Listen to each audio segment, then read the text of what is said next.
So, is anybody here for the first time? Yes. Yeah. We got some cherries to. Wait, what? So welcome. This is one of the longest open mics running in the city. Is it the longest? Does anybody know? Yes, it is. Yes. All right. Well, then it is. I just said it. So you're amongst some fine people. The way this works is I'm gonna give you a number.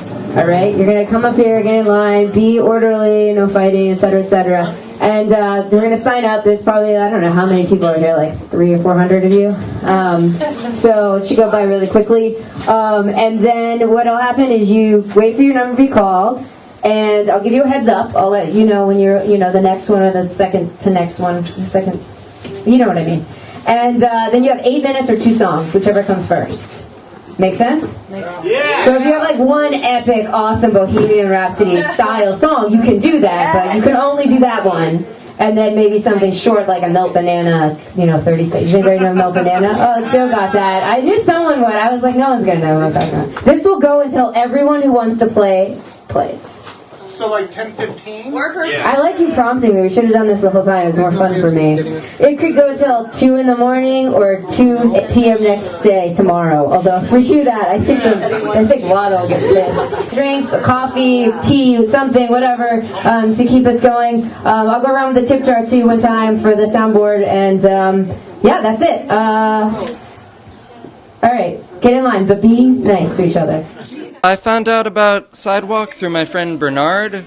I was following a performer named Brenda Kahn, who I'd seen in my college town. So I just Googled a whole bunch of places and I submitted to book a show here. I was recommended to come here by a friend. Through my friend Bernard, who I met at the Goodbye Blue Monday open mic. Well, I found out about Sidewalk in February of 2013 from Barton Lewis. He told me he was performing here at open mic, and I decided to come to watch him, and I saw John Berger perform poetry, and I thought to myself, I could do that. Anyway, I have an interesting history here. I used to play shows here with an established band called The Medicine out of NYU. I used to just play here as like one of the venues that we played, like along with, Mercury Lounge, Knitting Factory, whatever. And I had no idea that the sidewalk scene existed. I kind of fell in love with what I was reading about, even more than I had fallen in love with the act that I had come here to see to begin with. And I came to the open mic, and then, yeah, it started from there, So it's a really great community, and it's a great vibe every Monday, and a lot of people are willing to go back every Monday and stay till 2 in the morning. The sidewalk encourages new people. I think it's definitely about the community. Like, you come here, and especially if you come here every Monday, and even if you don't, you end up getting this kind of family-like thing. And I feel like in New York, that's really hard to find in any community. It's hard to be like a part of a tight-knit community. And also you see a lot of different interesting acts that they'll either come once or then they end up coming a lot. It just depends, so you get a lot of inspiration, you see a lot of what you like about certain acts and a lot of what you don't like, and then you apply it to yourself. I feel like this is the most versatile open mic I've been to. You see a lot of different things as opposed to just being singer-songwriter-y bullshit, so. This is sort of the big game in town, and I tend to think that people need to be comfortable with their performance and their art before they play here. What makes Sidewalk special to me is the fact that it's such an embracing and supportive community. I started gigging in 1998 at the Sidewalk. I'd been around in the community for about 5 years before. I've been playing here since my junior year of high school, and now I'm a junior in college, so 4 years about.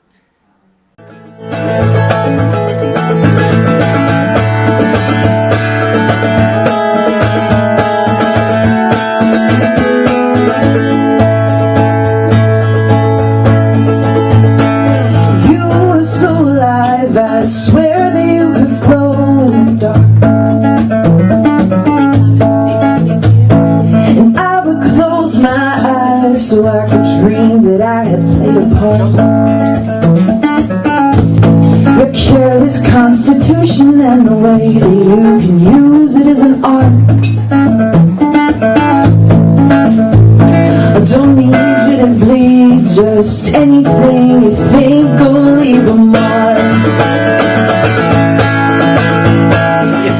cultural and creative home for me. It's where I started performing. It's where I've met most of my friends over the last 15 years. It's helped define my career in a bunch of ways. It's pretty much the core, a central part of my existence. Every indication from your isolated nation told me no. I don't need you to bleed. It's definitely had an influence on my music just because I've written hundreds of songs before I started playing at Sidewalk, and there's like just a distinct difference.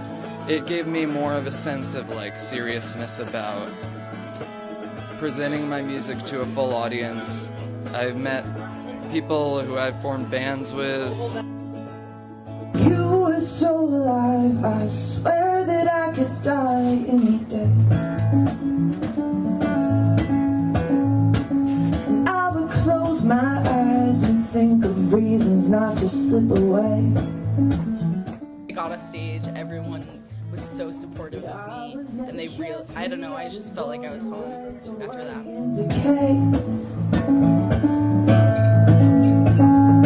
I don't need you to bleed, I need you to stay. But yeah, playing at Sidewalk definitely just, like, I was able to narrow down the songs and the ways of writing and the ways of performing that really fit what I do.